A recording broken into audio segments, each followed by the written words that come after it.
Bonjour, bienvenue dans ce nouveau tutoriel sur le Montpellier Business Plan. Aujourd'hui, on va voir comment créer son premier business plan et comment le paramétrer. Alors, lorsque vous êtes connecté sur votre compte, pour la première fois que vous y venez, vous avez ici créé votre premier business plan. Et quand vous reviendrez les autres fois, vous pourrez toujours en créer un nouveau grâce à ce bouton, sachant que vous n'êtes pas limité dans le nombre de business plans que vous pouvez créer et ainsi le nombre de simulations financières que vous pouvez réaliser pour votre entreprise.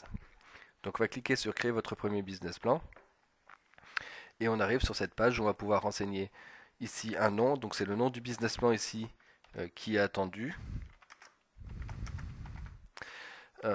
sachant que vous pouvez être très précis et dire que ça va être votre business plan hypothèse haute ou hypothèse basse avec ou sans commerciaux, etc.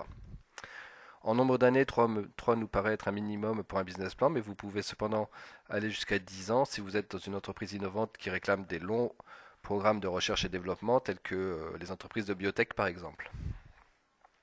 Le type de business plan, on va laisser le business plan classique, sachant que l'autre choix permet juste de faire des ébauches qui ne présentent pas vraiment d'intérêt en termes de prévisionnel. Et donc le classique, de base, on a l'année 1 qui va se renseigner, qui va devoir être renseignée mensuellement et les autres années en global. Bon, on va voir qu'on va modifier ce paramètre-là par la suite.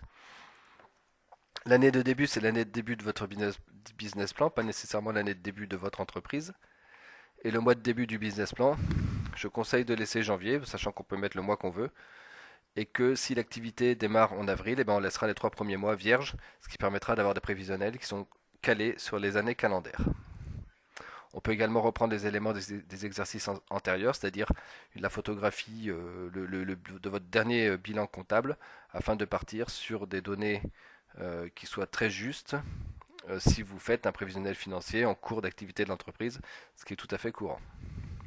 Vous pouvez également renseigner la raison sociale de votre entreprise, mais c'est facultatif. Après avoir validé, donc on retrouve le business plan qu'on vient de créer. Et là, je vais donc cliquer sur son nom et je me retrouve sur la page principale du business plan avec l'ensemble des rubriques que nous aurons à renseigner par la suite pour avoir un prévisionnel financier, rubrique que l'on retrouve ici dans la rivière à gauche. Mais avant de faire cela, et ça sera l'objet d'autres tutos, on va repartir dans les paramètres pour préciser, donc on retrouve la page précédente, mais on va pouvoir préciser ici, soit ajouter des périodes si on veut plus d'années, ou en supprimer le cas échéant, mais surtout passer en saisie détaillée l'année 2 et l'année 3 pour avoir un prévisionnel sur 3 ans et mensuel. Donc pour ça, on clique sur le lien hypertexte passer en saisie détaillée qui est entre parenthèses. On valide et on fait la même chose pour la 3e année. Sur cette page, on a aussi la possibilité de choisir un décaissement mensuel des différentes charges, que ce soit la TVA ou les charges sociales, et de passer la politique de gestion des stocks en personnalisé, puisque par défaut elle est en flux tendu, c'est-à-dire que le logiciel va automatiquement calculer vos achats en fonction de vos ventes, et ce mensuellement. Une fois qu'on a modifié ces quelques paramètres, on valide à nouveau.